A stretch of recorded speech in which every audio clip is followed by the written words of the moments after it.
అలాగేనమ్మా.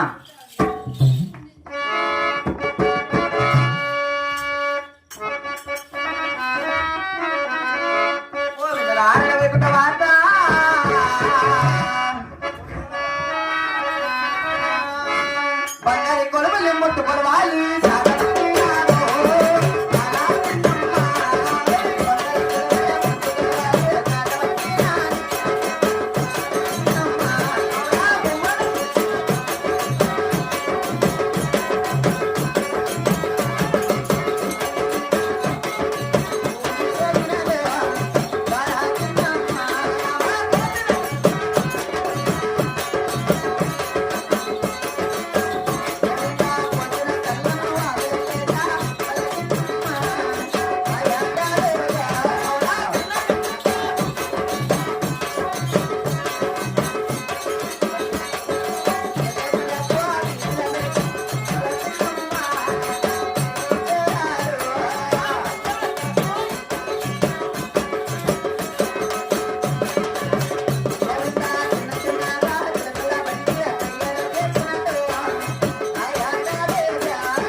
ఏమమ్మా?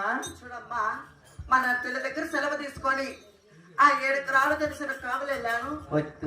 చూడమ్మా, ఆ 7 ఎకరాలు తెలిసిలో ఆ కొనుకొరికిన 3 నెలలతో తీసుకొని అలాగే వాదులేసి ఆ వాదుల పైన కొలువు తీరి కరకర నీళ్లు పెరికి బెండ నీళ్లు కుచ్చి నా చిన్న చిన్న చేతులతో చిన్న బెడ తయారు చేశాను కదమ్మా. అవునమ్మా. అయినా కూడా ఆ మట్టి ఎత్తులు మానెత్తులు తయారు చేశారు కదా తల్లి. ఆ మట్టి ఎత్తుకు మానెత్తుల ప్రాణాలు కావాలంటే చూడమ్మా, అట్లా అన్నగట్టు పెడుకోగాని ఆ మట్టి ఎత్తుకు మానెత్తుల ప్రాణాలు పోస్తారు కదా. పోస్తారమ్మా. చూడమ్మా, ఈ పాలగొండ 16 మీటర్లు అంత మెరుగు పోతే ఈ ఊరికంత మంచిదే కదా. అవును కదా. మీరు కూర్చోన్న జనాలకంత మంచిదేనమ్మా. అవును కదమ్మా. తల్లి